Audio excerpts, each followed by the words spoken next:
All right guys, यहाँ पर हमने अपना जो क्वेश्चन है वो कंप्लीट कर लिया होगा मैं एक्सपेक्ट करता हूँ। और अगर आपने नहीं कर पाए तो मैं आपको बताता हूँ कि कैसे सॉल्व करेंगे हम ये वाला क्वेश्चन। तो इसको सॉल्व करने के लिए हमें क्या करना होगा, create a H6 tag and use a Google font to give a font family of your own choice with color blue and background of black with a font size of 3 mm। सो मैं एक बार इसको करने के लिए मैं यहाँ पर H6 बना देता हूँ। H6 डॉट असाइनमेंट के नाम से मैं इसको क्लास दूंगा और इसके अंदर मैं अपने अकॉर्डिंगली लाइक टेक्स्ट डाल देता हूँ डेव विथ अरसलान, और यहाँ पर मैं इसको सेव कर देता हूँ। ठीक है, अब यहाँ पर मैं डॉट असाइनमेंट के नाम से इसको टारगेट करूँगा और इसको मैं एक काम करता हूँ, यहाँ से कॉपी पेस्ट करता हूँ ताकि जो हमारी स्पेलिंग है वो मिस्टेक हम इसको रिड्यूस कर सकें। अब यहाँ पर मुझे सबसे पहले इसको देना है कलर ब्लैक, और कलर ब्लैक नहीं देना, मुझे कलर क्या देना है, कलर ब्लू देना है, कलर ब्लू। बैकग्राउंड जो है वो ब्लैक देना है, तो 000 लिख दूंगा यहाँ पर, तो ब्लैक हो जाएगा। और फॉन्ट साइज जो है वो मुझे देना है 3 EM। ठीक है, तो 3 EM देंगे तो हम फॉन्ट साइज जो है इसका 3 EM हो जाएगा। और गो लाइव करके इसको देख लेते हैं। ठीक है, तो ये हमारा असाइनमेंट वाला जो है ऐसा दिख रहा है। अब इसके साथ हमें एक फॉन्ट फैमिली भी लेनी है गूगल फॉन्ट से, तो मैं इसको ले लेता हूँ गेट गूगल फॉन्ट्स। अब मैं अपनी चॉइस की कोई गूगल फॉन्ट लगाना चाहता हूँ, जैसे कि मैं इसको जाऊँ तो यहाँ पर मेरे पास कोई सी भी चॉइस की मिल सकता है। लाइक मैं एक काम करता हूँ, इसका ले लेता हूँ लेब्राडा के नाम से मैं इसको चूज़ करूँगा। तो यहाँ पर देखो आप लिंक दी हुई है, तो यहाँ पर जाऊँगा और इसको सिलेक्ट करूँगा, तो इसको मैं सिलेक्ट करूँगा यहाँ से, और यहाँ से सिलेक्ट करने के बाद इसमें ऐड कर दूँगा। ठीक है, तो मैं इसको रिमूव ऑल कर देता हूँ और इसको मैं कौन सी सिलेक्ट करूँ। यहाँ पर देखो आप अलग अलग तरीके की हमारे पास दी हुई है लेब्राडा के अंदर। तो मैं अगर ये वाली करूँ 400 वाली, तो यहाँ से हम इसको ऐड कर सकते हैं।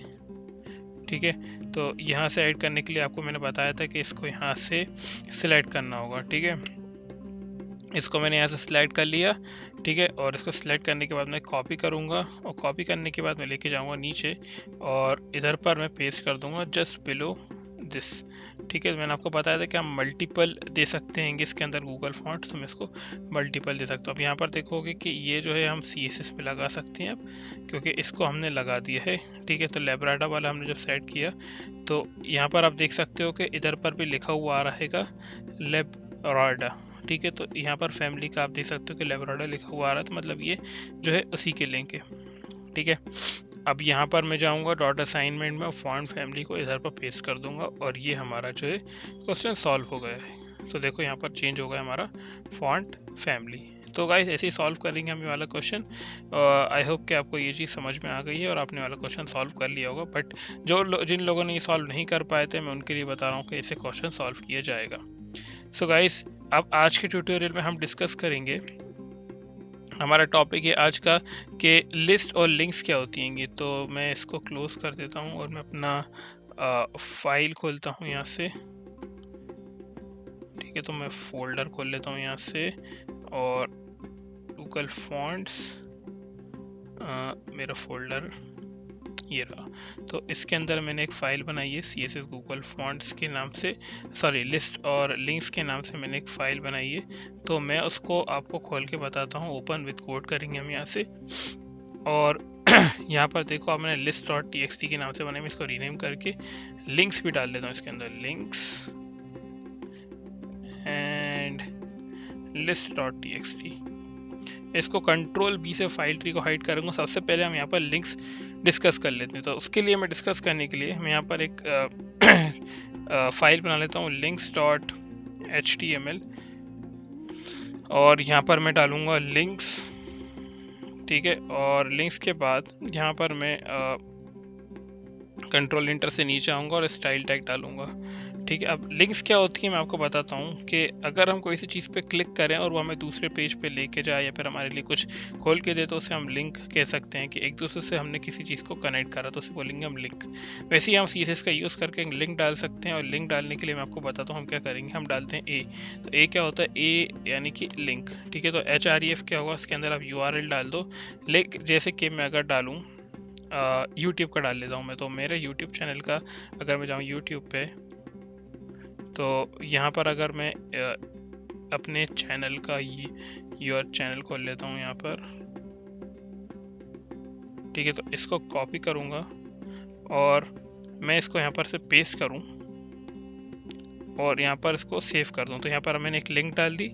लिंक आप कोई सी भी डाल सकते हैं, URL। अब यहाँ पर बोल लेते हैं ओपन माय चैनल। ठीक है, इसको मैं जैसे करूँगा ओपन माय चैनल, तो यहाँ पर आप इसको गो लाइव करो इसको। तो जैसे ही मैं गो लाइव करूँगा तो यहाँ पर देखो एक लिंक बनी हुई आ रही है, तो इसको मैं जैसे क्लिक करूँगा तो ये हमारे नए पेज में, हमारे ब्राउज़र में ये लिंक खुल गई है। तो ऐसे ही वर्क करती है। अब इसको, ये तो हमारा HTML हो गया, हमने समझ लिया। ठीक है, ऐसे ही अगर हम टारगेट करेंगे, टारगेट अगर आपको नए में खोलना है तो आप देखो नए में खोलने के लिए आपको जो है, इसको अगर आप ब्लैंक करोगे तो ये शायद आपका नए में खुल जाएगा। देखो खुल गया नए में। तो ब्लैंक में करने से क्या होगा, टारगेट मतलब टारगेट यानी कि मैंने एक एट्रीब्यूट होता हैगा ये लिंक का, ये एंकर टैग का ये एक एट्रीब्यूट होता है जिसके थ्रू आप जो है इसको नए टैब में खोल सकते हो। ठीक है, तो टारगेट मैंने ब्लैंक लिख दिया तो ये नए टैब में खुल जाएगा। तो गाइस यहाँ पर मैं कुछ चीज़ आपको बताना चाहता हूँ। यहाँ पर अगर मैं बोलूँ एंकर ए लिखूँ और यहाँ पर मैं टैग से इसको टारगेट करूँ और इसका कलर लिखूँ कलर ब्लू, तो ये देखो आप ब्लू कलर से हमें डिस्प्ले हो जाएगा। मैं इसको बंद कर देता हूँ यहाँ से, तो ये ब्लू कलर से हमारे पास डिस्प्ले हो जाएगा। साथ ही साथ अगर इसका फॉन्ट साइज़ में चेंज करूँ 3em, तो ये जो है हमारे पास 3am में आ जाएगा। ठीक है, तो अगर मैं इसके अंदर से नीचे से अंडरलाइन हटानी है तो उसको हटाने के लिए मुझे टेक्स्ट डेकोरेशन का यूज़ करना पड़ेगा, और टेक्स्ट डेकोरेशन करके मैं लिख दूंगा नन। तो टेक्स्ट डेकोरेशन नन से यानी कि अंडरलाइन हट जाएगी और ये देखो कि यहाँ से ये हट गई। ठीक है, अगर मैं और कुछ लगाना चाहूँ लाइक बैकग्राउंड कलर यहाँ पर, तो मैं वो भी लगा सकता हूँ। लाइक बैकग्राउंड में ब्लैक लगा दूँ तो वो भी लगा सकते हैं हम। देखो ये बैकग्राउंड ब्लैक हो गया। ठीक है, और अगर आप कलर वाइट रखना चाहते हो तो आप वाइट भी रख सकते हो। ये मैंने वाइट कलर कर दिया। तो ऐसे हम इसको स्टाइल भी कर सकते हो। तो स्टाइलिंग के लिए आप डिफरेंट मेथड्स अप्लाई कर सकते हो कि आप जब उस पर क्लिक करो तो कैसा वर्क करेगा, या फिर आप उस पर हवर करो तो ये कैसे वर्क करेगा, वो भी हम देखेंगे हवर कैसे वर्क करता है। बेसिक सा आइडिया यही है कि आप ए लिखो और उसके ऊपर हवर लिखो। हवर करने के बाद जो चीज़ आए, ये मतलब कि अगर हवर करो उस पर हवर यानी कि उसके पे आप कर्सर लेके जाओ तो वो कैसे वर्क करे। तो अगर मैं हवर करूं और उसके अंदर कुछ भी लिखूं, जैसे कि मैं बैकग्राउंड कलर जो है इसका वाइट कर देता हूं और कलर बैकग्राउंड का, इनफैक्ट मैं इसका बैकग्राउंड कलर जो है ब्लू कर देता हूँ और कलर जो है रेड कर देता हूँ। तो जैसे ही मैं इसके ऊपर लेके जाऊँगा तो आप देखो कैसे चेंज हो जाएगा। ये मैं गया उस पर चेंज, देखो आप ये चेंज हो गया। तो ऐसे हम इस पर फंक्शनैलिटी ये भी डाल सकते हैं हम इसके ऊपर। तो हवर फंक्शन का यही मतलब होता है। ये एंकर टैग के लिए नहीं होता, ये आप किसी भी ऊपर डाल सकते हो, बट बेसिकली हम बटन और एंकर टैग्स पे यूज़ करते हैं। और ये जो है हम इसलिए यूज़ करते हैं कि जो आपका यूज़र आए वो उसको समझ में आ जाए कि हम इस पर क्लिक करेंगे तो ये अलग से दिखे। तो इसलिए यूज़ करते हैं ये। आई होप कि आपको ये चीज़ समझ में आ गई है। ठीक है, तो मैंने यहाँ पर भी लिखा हुआ है कि हम CSS टैग्स की अगर हमें अंडरलाइन हटानी है तो हम कैसे हटाएंगे। लिंक्स ऐसे ही वर्क करती रहेंगी, और लिंक्स को आप कोई सी भी लिंक डाल सकते हो। और अगर आपको इन डेप्थ नॉलेज चाहिए कि ये लिंक कैसे वर्क कर रही है, तो मैंने HTML के ट्यूटोरियल में डिस्कस करा हुआ है कि उसके एट्रीब्यूट्स क्या होते हैं, एंकर टैग्स क्या होते हैं, आप वो वॉच कर सकते हो। अब बारी आती है गाइस CSS लिस्ट की। ठीक है, तो यहाँ पर हमने लिंक्स तो देख लिया, अब लिस्ट की बारी आती है। लिस्ट क्या होती है कि, तो लिस्ट क्या होती है कि लिस्ट यानी कि आपको सबको पता होगा किसी भी आइटम्स को आपको लिस्ट में लिखना हो तो आप लिख सकते हो। उसके दो तरीके होते हैं, एक होता है अनऑर्डर्ड लिस्ट और एक होता है ऑर्डर्ड लिस्ट। अनऑर्डर्ड लिस्ट यानी कि उसके अंदर आप ऑर्डर्ड नहीं रहेगा, लाइक बुलेट्स लिख दिया, सर्कल्स में लिख दिया, ये सब आपका अनऑर्डर्ड रहेगा। और ऑर्डर्ड में आपका कैसा रहेगा, नंबर्स होगा, लेटर्स होगा और या फिर अल्फ़ाबेट्स होगा, ये सब आपके ऑर्डर्ड लिस्ट होंगे। तो यहाँ पर मैं लिखा हुआ already unordered list, the list के items are marked with bullets. Unordered list क्या होते हैं, the list items are marked with number और लेटर्स। ठीक है, the list CSS list properties allow you to set different list item mark for ordered list, set for list item for ordered list and unordered list के लिए अलग तरीके से आप करते हो मार्क, और अनऑर्डर्ड लिस्ट के लिए अलग तरीके से करते हो मार्क। और आप इमेज से भी कर सकते हो, वो सब चीज़ें मैं आपको डिस्कस करता हूँ और मैं आपको बताता हूँ कैसे करेंगे। तो यहाँ पर मैं अगर लिखूँ UL यानी कि अनऑर्डर्ड लिस्ट, ठीक है, UL लिखूँ और यहाँ पर मैं लिखूँ LI, ठीक है, तो LI यानी कि लिस्ट आइटम और UL यानी कि अनऑर्डर्ड लिस्ट। ठीक है, तो LI डालूँ आइटम या फिर यानी कि car1 डाल लेता हूँ और शिफ्ट ऑल्ट एरो की डाउन से मैं car1 car2 car3 कर देता हूँ, car1 car2 car3। ठीक है, तो car1 car2 car3 करूँगा और मैं जाऊँगा अपने पेज पे, तो यहाँ पर देखो car1 car2 और car3 लिखा हुआ आ गया है हमारे पास। ठीक है, तो यहाँ पर आप देख सकते हो कि ये जो लिखा हुआ ये बुलेट्स में लिखा हुआ है। ठीक है, इसको आप अगर स्टाइल करना चाहते हो तो आप जाओगे UL के अंदर और लिस्ट स्टाइल लिखोगे, लिस्ट स्टाइल, तो यहाँ पर अगर डिस्क देखोगे तो ये जो है ये डिस्क में बना हुआ आएगा। ठीक है, तो ये डिस्क होता है, ये बुलेट्स जो होती हैं डिस्क होती हैं। वैसे अगर आप स्क्वायर लिखो, स्क्वायर लिखोगे SQUARE, स्क्वायर लिखोगे तो ये स्क्वायर में बना हुआ आएगा। देखो आप ये स्क्वायर में बना हुआ आ रहा है। मैं इसका फॉन्ट साइज जो है बढ़ा लेता हूँ लाइक 3 EM और उसको हटा ही देता हूँ वहाँ से ऊपर वाले से, या फिर इसको कमेंट आउट कर देता हूँ यहाँ से कमेंट आउट, क्योंकि वो छोटा है बड़ा दिख रहा है तो उसको समझने में प्रॉब्लम होगी। तो यहाँ पर देखो ये स्क्वायर दिख रहा है। वैसे ही आप अलग तरीके से और भी होते हैं हमारे squares list item unordered list. अगर मैं जाऊँ नाइट पे और यहाँ पर लिखूँ अनऑर्डर्ड लिस्ट स्टाइल, ठीक है, तो यहाँ पर आप देखोगे तो MDN पे आप देखो तो लिस्ट स्टाइल पे आपको जो है बहुत सारी चीज़ें मिल जाएंगी कि आप कैसे अनऑर्डर्ड लिख सकते हो। यहाँ पर मैंने आपको दो दिखाए हैं कि एक डिस्क होती है, एक स्क्वायर होती है, बहुत सारे तरीके की होती हैं लिस्ट और वो आप देख सकते हो। ठीक है, तो यहाँ पर जो है थोड़ा सा नेट स्लो है, बट आप जो है पॉइंट एक्चुअली में समझ गए हो कि वैसे वर्क क्या करता है। ठीक है, तो यहाँ पर आप स्क्वायर होते हैंगे और अगर मैं इसको हटाऊँ यहाँ से, डिफ़ॉल्ट में जो रहता है वो डिस्क ही रहता है। अगर मैं डेसिमल लिखूँ तो शायद कुछ होता है या नहीं, देखते हैं हम। तो ये देखो डेसिमल में ये आ गया लिख के। ठीक है, तो अनऑर्डर्ड लिस्ट जो होता है, आई होप कि आप समझ गए हो। अब मान लो मेरा जो ये लिखा हुआ आ रहा है नंबर्स में, मुझे इसको चेंज करना है टू अल्फ़ाबेट्स, तो वो कैसे करूँगा, मैं लिखूँगा यहाँ पर OL और यहाँ पर लिखूँगा मैं लिस्ट स्टाइल टाइप और यहाँ पर मैं देखो जैसे लिखता हूँ तो यहाँ पर हमारे पास बहुत सारे स्टाइल्स आ गए हैं। मैं अगर लिखूँ यहाँ पर मान लो कि मुझे लिखना है नंबर अल्फ़ा, लोअर अल्फ़ा, तो लोअर अल्फ़ा से क्या होगा कि हमारे पास लोअर लेटर्स में ये लिखे हुए आ जाएंगे। आप नीचे देखो तो यहाँ पर लिखा हुआ आ रहा है लोअर लेटर्स में। ठीक है, और मैं इसको 3 EM की जगह मैं इसको जो है पिक्सल्स में लिखता हूँ, ताकि ये जो है हमारा रिलेटिवली नहीं है, हमें एब्सोल्यूट बताए।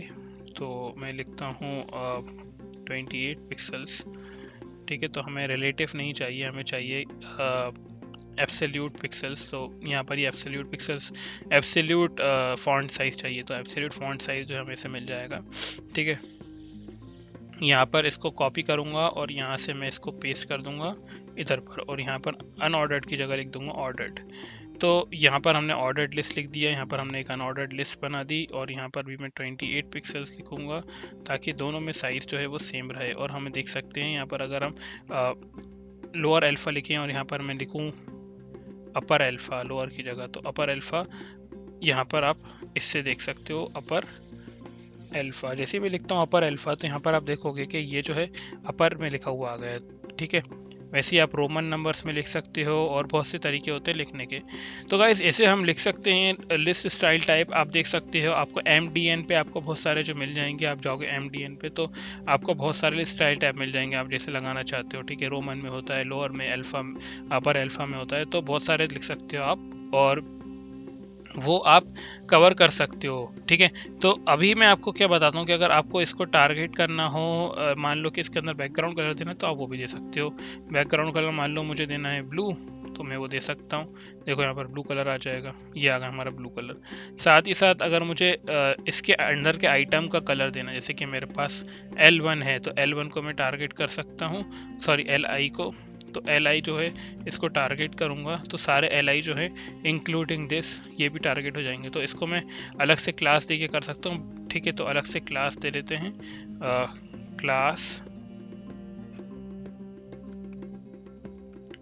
क्लास मान लो मैं ले लेना चाहता हूँ बाइक। ठीक है, तो क्लास बाइक सब में दे देता हूँ मैं, इसमें भी दे देता हूँ, इसमें भी दे देता हूँ और इसमें भी दे देता हूँ। तो मुझे खाली नीचे वाले में टारगेट करना है, तो मैं डॉट बाइक लिखूँगा, डॉट बाइक, और मैं इसके अंदर BGC लिखूँ, BGC, और इसके अंदर लिख दूँ मैं एक्वा, AQUA, एक्वा लिखूँ। तो यहाँ पर आप देखो जैसे मैं एक्वा लिखता हूँ यहाँ पर, तो इसका जो बाइक का जो कलर है वो देखो यहाँ पर चेंज होकर हमारे पास डिस्प्ले हो गया है। तो आई होप कि आपको ये चीज़ भी समझ में आ गई है। ठीक है, तो गाइस ये चीज़ ऐसे ही वर्क करती है कि यहाँ पर हम बैकग्राउंड कलर भी दे सकते हैं, और यहाँ पर आप देखोगे तो आपको इमेज लगाना मैं बताता हूँ कैसे लगाएंगे हम। ठीक है, तो इमेज लगाने के लिए मुझे चूज़ करना होगा कि यहाँ पर हमें इमेज का जो लिस्ट स्टाइल इमेज की प्रॉपर्टी हमें इस पर लगानी होगी। ठीक है, तो मैं कोई सी एक नई लिस्ट बनाता हूँ, यहाँ पर मैं किसी एक चीज़ को चूज़ करता हूँ और उसके अंदर वो डालता हूँ। ठीक है, तो हम देखते हैं वो कैसे लगाएंगे। तो यहाँ पर अगर हमें नया वे लगाना हो, लाइक हमें ये दोनों ही यूज़ नहीं करने, हमें इमेज लगाना है, तो हम वो कैसे लगाएंगे मैं आपको बताता हूँ। तो यहाँ पर मैं अगर ले आऊँ ul.img के नाम से मैं क्लास बनाऊँ और इसके अंदर बोलूँ LI, और LI के अंदर बोलूँ मैं list1। ठीक है, list1, और इसको मैं ऐसे सेव कर दूँ। ठीक है, और list1, list2 list2 और list3 इसको मैं ऐसे सेव कर दूं, और यहाँ पर मैं इसको टारगेट करना चाहूँ अगर मुझे लिस्ट आइटम के अंदर मुझे लगाना हो IMG। ठीक है, तो मैं बोलूँगा कि u.img और list style type, list style image, not type image, और यहाँ पर मैं URL दूँ। तो URL में क्या करूँगा, मैं URL से बोलूँगा कि मेरा जो img.jpg है मैंने जो सेव करके रखा है उसको सिलेक्ट कर दो। ठीक है, तो इसको मैं JPG करके इसको सेव करूँगा, और यहाँ से मेरे पास ये देखो आप नीचे, तो ये हमारे इमेजेस आ गया है। अब यहाँ देखो तो आप इमेज जो है बहुत ही प्रॉपर नहीं आया है, बहुत ही अजीब सा दिख रहा है। यहाँ देखो आप बहुत ही वियर्ड दिख रहा है, क्योंकि ये इमेज की प्रॉपर्टी हम सेट नहीं कर पाएंगे। तो इसको करने के लिए मैं आपको तरीका बताता हूँ कि हम क्या कर सकते हैं। मैं इसको कमेंट आउट करता हूँ, ये आपको पता है, आप एक प्रॉपर सा इमेज लेके आओ, छोटा सा इमेज आप लगा सकते हो यहाँ पर, लेकिन अगर मुझे यहीं से इसको सेट करना हो तो इसका तरीका मैं बताता हूँ। मैं देखो क्या करूँगा, LI लूँगा। ठीक है, मैं बोलूँगा मार्जिन जो है वो 0 कर दो, पैडिंग जो है पैडिंग मान लो मैं करना चाहता हूँ 20 पिक्सल्स ऊपर से, राइट से 0 पिक्सल, नीचे से और लेफ़्ट से भी 20 पिक्सल्स, ऐसा कुछ करना चाहता हूँ मैं। सब रैंडम वैल्यू लिए, कोई सोचना मत कि मैंने कुछ दिया। अब यहाँ पर बैकग्राउंड दूँ तो बैकग्राउंड में मैं डाल सकता हूँ URL में डालूँगा img.jpg। ठीक है, और इसके बाद जैसे मैं ये करूँगा फिर मैं यहाँ पर डालता हूँ बैकग्राउंड पोजीशन में सेंटर, और सेंटर लिख देता हूँ। ठीक है, सेंटर यानी कि दोनों साइड से जो है सेंटर हो जा।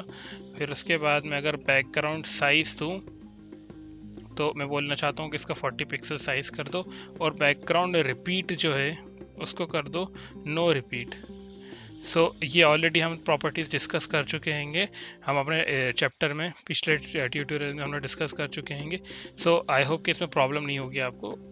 तो हम देखते हैं यहाँ पर, तो ये देखो कि हमारा लिस्ट आइटम में कैसे बना हुआ आ रहा है, ये बना हुआ आ गया, ये आ गया हमारा। तो ऐसे हम इसको डिस्प्ले करा सकते हैं LI के थ्रू। ठीक है, और अगर मैं इस पे से मार्जिन पैडिंग हटा दूँ यहाँ से, तो आप देखोगे कि ये जो है सेंटर हो गया। मैं लेफ़्ट सेंटर करूँ तो ये लेफ़्ट साइड पे सेंटर हो जाएगा। ये देखो अभी लेफ़्ट साइड पे सेंटर हो गया। ठीक है, और मैं लिस्ट स्टाइल जो है लिस्ट स्टाइल जो है नन कर दूँ। ठीक है। तो लिस्ट स्टाइल नन करने से यहाँ से हमारे पास जो सर्कल बना हुआ था वो चला जाएगा, और मैं इसके अंदर पैडिंग थोड़ी सी बढ़ा दूँ लाइक दिस, तो ये इधर पर शिफ्ट हो जाना चाहिए। देखो थोड़ा सा शिफ्ट हो गया। तो इसको आप अपने अकॉर्डिंगली सेट कर सकते हो। मैं इसको थोड़ा सा और साइड कर देता हूँ। पैडिंग में इसके अंदर लेफ़्ट साइड से मैं इसको बढ़ा दूँ, ये तो टॉप से बढ़ जाएगा, सॉरी। लेफ़्ट साइड ये होता है, तो लेफ़्ट साइड से मैं अगर कर दूं इसको 40 पिक्सल्स, तो देखो थोड़ा सा दूर हो गया। और बॉटम से भी मैं इसको 10 पिक्सल देना चाहता हूँ, ठीक है। तो ये और ऊपर चला जाएगा, ठीक है। तो ऐसे आप सेट कर सकते हो अपना लिस्ट आइटम। देखो अब जो इमेज आ रही है बिल्कुल सही आ रही है, ठीक है। तो ऐसे आप सेट कर सकते हो, ये एक अनदर वे है। बट उसका अच्छा वे यही है कि आप एक ऐसी इमेज लेके आओ और इमेज को यहाँ पर आप डालो, और आपका जो है काम हो जाएगा। जैसे कि आप 40 पिक्सल्स की एक छोटी सी इमेज लेके आओ और इस पर डालोगे तो ये ऑटोमेटिकली वर्क करने लगेगी। यहाँ पर मेरे पास इमेज साइज था तो बहुत बड़ा, दिखाता हूँ आपको कितनी बड़ी इमेज है। तो ये है इसकी एक्चुअल इमेज की साइज़, देखो आप कितनी बड़ी इमेज है। तो इसको आप मिनिमाइज़ करने के लिए ये जो एरर आ रही है, एरर तो नहीं बोलेंगे, ये जो आपका जो भी आपकी वेटनेस आ रही है वेबसाइट पे, तो ये हटाने के लिए आप इसको ऐसी इमेज लेके आओ जो आपको छोटी सी हो और आप उसको लिस्ट के लिए यूज़ कर सकते हो। और अगर वो नहीं करना चाहते तो आप इसके थ्रू आप इसको मैनेज कर सकते हो। So I hope this makes sense to you and you have understood this list topic and links topic as well. So guys, यहाँ पर जो है मैं आपको एक असाइनमेंट फिर से देता हूँ, और असाइनमेंट करना ज़रूरी है, अनिवार्य है, करना ज़रूरी है। आप प्रैक्टिस करोगे तो आप परफेक्ट बनोगे। असाइनमेंट, और असाइनमेंट में बहुत आसान असाइनमेंट है, मैं यहाँ पर बोलूँगा create a link in a list, okay. और उसको create a link in a list, unordered list या फिर ordered list के अंदर आप उसको बनाओ, और उसका जो link colour should be aqua and background color BG color should be black, okay. इतना करो और ये आपका क्वेश्चन कंप्लीट होता है। सो आई होप कि आप सब ये वाला क्वेश्चन सॉल्व कर पाओगे। जो सॉल्व कर पाएगा कमेंट सेक्शन में मुझे लिख के बताओ कि अपना टाइम स्टैम्प के साथ ज़रूर बताना, क्योंकि अगर आप टाइम स्टैम्प के साथ नहीं बताओगे तो मुझे समझ में नहीं आएगा कि आपने कौन सा क्वेश्चन सॉल्व कराएगा, क्योंकि मैंने बहुत सारे असाइनमेंट्स दिए हैं। तो आप ज़रूर क्वेश्चन, जब भी आप क्वेश्चन सॉल्व करो तो टाइम स्टैम्प के साथ बताना, तो मैं उसको आपको रेफ़र करूँगा और आपको लाइक करूँगा और आपको बताऊँगा कि हाँ आपने सही किया है, ठीक है। तो गाइस, मिलते हैं अपने नेक्स्ट ट्यूटोरियल में। इसमें हमने इतना ही करना था।